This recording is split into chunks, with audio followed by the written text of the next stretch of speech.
नमस्कार। आज वाल्मीकि रामायण पढ़ते समय मैंने एक प्रसंग पर ध्यान दिया। रामायण का 71वां सर्ग, श्री महर्षि वाल्मीकि कृत रामायण का 1/7वां सर्ग, राजा जनक का अपने कुल का परिचय देते हुए श्री राम और लक्ष्मण के लिए क्रमशः सीता और उर्मिला को देने की प्रतिज्ञा करना। इसमें हमने सदैव से राजा दशरथ जी के पूरे परिवार की पूरी वंशावली जानी है। अक्सर न्यूज़ वगैरह में भी हम सुनते रहते हैं। इस सर्ग में महाराज जनक स्वयं अपने वंश का परिचय देते हैं अपनी पुत्रियों का विवाह करने से पूर्व। तो ये सर्ग मैंने पढ़ लिया है।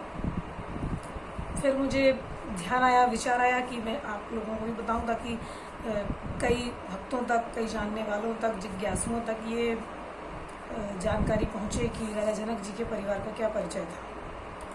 सुनिए। एवं ब्रुवाणं जनकः प्रत्युवाच कृताञ्जलिः श्रोतुमर्हसि भद्रं ते कुलं नः परिकीर्तितं प्रदाने हि मुनिश्रेष्ठ कुलं निर्वशेषतः वक्तव्यं कुलजातेन तन्निबोध महामते। महर्षि वशिष्ठ जब इस प्रकार इक्ष्वाकु वंश का परिचय दे चुके तब राजा जनक ने हाथ जोड़कर उनसे कहा, मुनि श्रेष्ठ आपका भला हो। अब हम भी अपने कुल का परिचय दे रहे हैं, सुनिए। महामते, कुलीन पुरुष के लिए कन्यादान के समय अपने कुल का पूर्ण रूपेण परिचय देना आवश्यक है, अतः आप सुनने की कृपा करें। राजा भूत त्रिषु लोकेषु विश्रुतः स्वेन कर्मणा निमिः परम धर्मात्मा सर्वसत्त्ववतां वरः। प्राचीन काल में निमि नामक एक परम धर्मात्मा राजा हुए हैं जो संपूर्ण धैर्यशाली महापुरुषों में श्रेष्ठ तथा अपने पराक्रम से तीनों लोकों में विख्यात थे। तस्य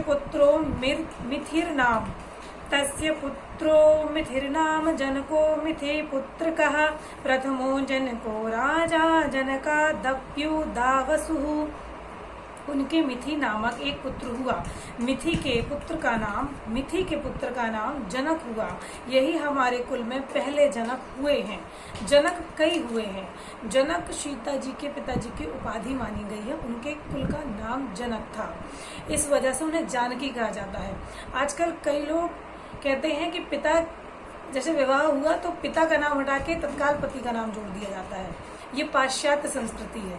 हमारे यहाँ पिता के नाम से ही पुत्री का सदैव नाम का संबोधन हुआ है। पार्वती, जानकी, कैकई आदि बहुत सी महान नारियां हुई हैं। जनक कहलाता है, पुत्र का नाम जनक हुआ। यही हमारे कुल में पहले जनक हुए हैं। इन्हीं के नाम पर हमारे वंश का प्रत्येक राजा जनक कहलाता है। जनक से उदावसु का जन्म हुआ। उदावसोस्तु धर्मात्मा जातो वै नंदीवर्धनः नंदीवर्ध सुतः शूरः सुकेतुर्नाम नामतः। उदावसु से धर्मात्मा नंदीवर्धन उत्पन्न हुए। नंदीवर्धन के शूरवीर पुत्र का नाम सुकेतु हुआ। सुकेतोरपि धर्मात्मा देवरातो महाबलः देवरातस्य राजर्षेर बृहद्रथ इति स्मृतः। राजर्षेर बृहद्रथ इति स्मृतः। सुकेतु के भी देवरात नामक पुत्र हुआ। देवरात महान बलवान और धर्मात्मा थे। राजर्षि देवरात के बृहद्रथ नाम से प्रसिद्ध एक पुत्र हुआ। बृहद्रथस्य शूरो अभून् महावीरः प्रतापवान् महावीरस्य धृतिवान् सुधृतिः सत्यविक्रमः। बृहद्रथ के पुत्र महावीर हुए जो शूर और प्रतापी थे। महावीर के सुधृति हुए जो धैर्यवान और सत्य पराक्रमी थे। सुधृतेरपि धर्मात्मा दृष्टकेतु सुधार्मिकः दृष्टकेतोश्च राजर्षेर्हश्व इति विश्रुतः। सुधृति के भी धर्मात्मा धृष्टकेतु हुए जो परम धार्मिक थे। राजर्षि धृष्टकेतु का पुत्र हर्यश्व नाम से विख्यात हुआ। हर्यश्वस्य मरुपुत्रो मरोः पुत्रः प्रतीन्धकः प्रतीन्धकस्य धर्मात्मा राजा कीर्तिरथः सुतः। हर्यश्व के पुत्र मरु, मरु के पुत्र प्रतीन्धक तथा प्रतीन्धक के पुत्र धर्मात्मा राजा कीर्तिरथ हुए। पुत्रः कीर्तिरथस्यापि देवमीढ इति स्मृतः। देवमीढस्य विबुधो विबुधस्य महीन्द्रकः। कीर्तिरथ के पुत्र देवमीढ़ नाम से विख्यात हुए। देवमीढ़ के विबुध और विबुध के पुत्र महीद्रक हुए। महीद्रक सुतो राजा कीर्तिरातो महाबलः। कीर्तिरातस्य राजर्षेर महारोमा व्यजायत। महीध्रक के पुत्र महाबली राजा कीर्तिरात हुए। राजर्षि कीर्तिरात के महारोमा नामक पुत्र उत्पन्न हुआ। महारोमणस्तु धर्मात्मा स्वर्ण रोमा व्यजायत। स्वर्ण रोमणस्तु राजर्षेर हस्वरोमा व्यजायत। महारोमा से धर्मात्मा स्वर्ण रोमा का जन्म हुआ।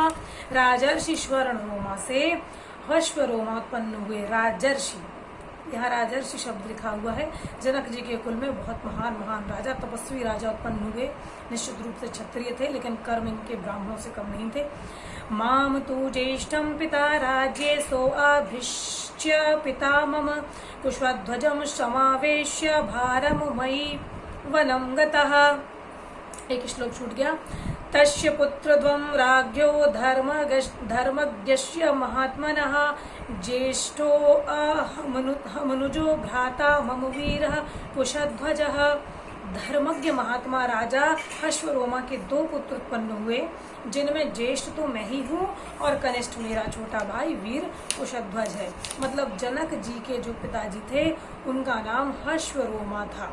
जनक जी के पिताजी का नाम हर्षरोमा था। माम तु ज्येष्ठं पिता राज्ये सोऽभिषश्च पिता मम। कुशध्वजम समावेश्य भारम मयि वनं गतः। मेरे पिता, अब सुनिएगा, मेरे पिता मुझे ज्येष्ठ पुत्र को राज्य पर अभिषिक्त करके कुशध्वज का सारा भार मुझे सौंपकर वन में चले गए। आजकल तो लोग बस, उन्हें लगता है कि बस बुढ़ापे तक बिल्कुल लड़का बहू सेवा करते रहे, इष्ट में मन नहीं लगता। वृद्धाश्रम जाने पर लोग रोते हैं। वृद्धाश्रम और अच्छी जगह है, कम से कम इष्ट का नाम लेने मिलेगा। वृद्धे पितरी स्वर्याते धर्मेण धुर्मावहम। भ्रातरम देव शंकाशम स्नेहात पश्यन कुशध्वजम। वृद्ध पिता के स्वर्गगामी हो जाने पर अपने देव तुल्य भाई कुशध्वज को स्नेह दृष्टि से देखता हुआ मैं इस राज्य का भार धर्म के अनुसार वहन करने लगा। कस्यचित्वथ कालस्य शंकास्यादागतः पुरात्। सुधन्वा वीर्यवान राजा मिथिलामवरोधकः। कुछ काल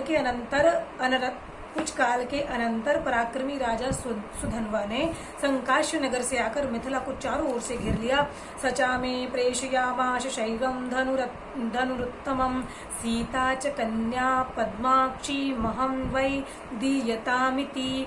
उसने मेरे पास दूत भेजकर कहलाया कि तुम शिवजी के परम उत्तम धनुष तथा अपनी कमल नयनी कन्या सीता को मेरे हवाले कर दो।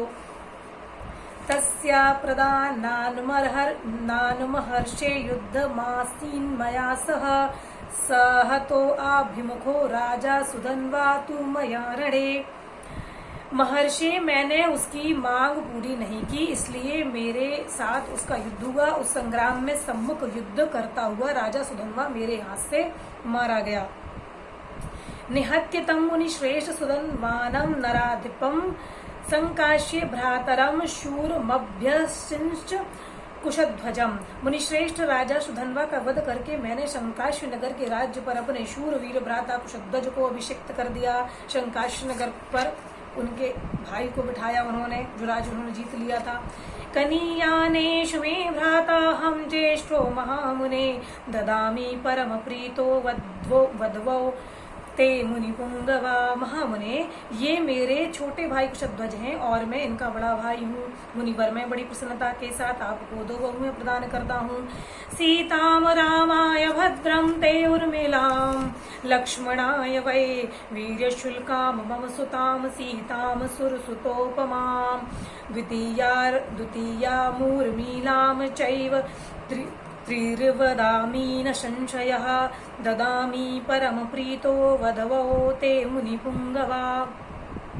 आपका भला हो। मैं सीता को श्री राम के और उर्मिला को लक्ष्मण के लिए समर्पित करता हूँ। पराक्रम ही जिसको पाने का शुल्क था, उस देव कन्या के समान सुंदरी अपनी प्रथम पुत्री सीता को श्री राम के लिए तथा दूसरी पुत्री उर्मिला को लक्ष्मण जी के लिए दे रहा हूँ। मैं इस बात को 3 बार दोहराता हूँ, इसमें संशय नहीं है। मुनि प्रवर मैं परम प्रसन्न होकर आपको 2 बहुएं दे रहा हूँ। राम लक्ष्मणो राजन गोदानं कारयश्व पितृ कार्यं च भद्रं ते ततो वैवाहिकं कुरु। वशिष्ठ जी से ऐसा कहकर राजा जनक ने महाराज दशरथ से कहा, राजन आप श्री राम और लक्ष्मण के मंगल के लिए इनसे गोदान करवाइए, आपका कल्याण हो। नांदी मुख श्राद्ध का कार्य भी संपन्न कीजिए, इसके बाद विवाह का कार्य आरंभ कीजिए। महाहज्ञ महाबाहो तृतीय दिवसे प्रभो फल्गुन्यामुत्तरे राजंस्तस्मिन् वैवाहिकं कुरु। राम लक्ष्मण योरर्थे दानम कार्यम सुखोदयम। महाबाहो प्रभु, आज मघा नक्षत्र है राजन, आज के 3रे दिन उत्तरा फाल्गुनी नक्षत्र में वैवाहिक कार्य कीजिएगा। आज श्री राम और लक्ष्मण के अभ्युदय के लिए गौ, भूमि, तिल और सुवर्ण आदि का दान करना चाहिए, क्योंकि वह भविष्य में सुख देने वाला होता है। इत्याश्रे श्रीमद् रामायणे वाल्मीकि आदि काव्ये बालकांडे 1/7 सर्गः। इस प्रकार श्री वाल्मीकि निर्मित आर्ष रामायण आदि काव्य के बालकांड में 71वां सर्ग पूरा हुआ। धन्यवाद। जय श्री राम। लोग रामायण को पढ़ते हैं, निश्चित रूप से पढ़ते हैं, लेकिन उसके शब्दों को समझते नहीं हैं। उसमें जो ज्ञान की बातें हैं, जो परोक्ष दर्शन है, उसे जीवन में नहीं उतारते हैं। जैसे कि नवदा भक्ति में लिखा हुआ है, परदोषन सपने नहीं देखा। मतलब स्वप्न में भी दूसरों के दोषों को मत देखिए। इस संसार में बहुत से गुण हैं, बहुत सी कलाएं हैं। इस जो शरीर मिला हुआ है मनुष्य का, इसमें बहुत सी कलाएं सिद्ध हो सकती हैं, लेकिन हमारे पास इसकी उसकी बहू, इसका उसका ऐसा वैसा करने के अतिरिक्त वो ऐसा वो ऐसी, हम उसको ऐसा समझते थे, हम उसको वैसा समझते थे कि अतिरिक्त हमारे पास और किसी प्रकार की कोई फुर्सत नहीं है। आवश्यक नहीं है कि आप संन्यास ले लीजिए, आप वैरागी हो जाइए, आप राम नाम का चोला भगवा पहनकर ही धर्म का पालन कर सकते हैं। आप धर्मशास्त्रों में लिखी हुई बातों को जीवन में उतार कर भी धर्म का पालन कर सकते हैं। जैसे कि अभी हमने पढ़ा कि जनक जी एक राजकुल से थे, लेकिन उनके जो पूर्वज थे वो सभी एक समय के बाद वन चले जाया करते थे, वहां जाके ईश्वर की साधना करते थे, उपासना करते थे। हमारे यहाँ के बुजुर्ग मरने को आ जाते हैं, उन्हें यही चिंता होती है कि हमारे लड़के की शादी में कितना पैसा आया, पड़ोस के लड़के की शादी में कितना पैसा आया, या हमें पंथी हुआ या नहीं हुआ।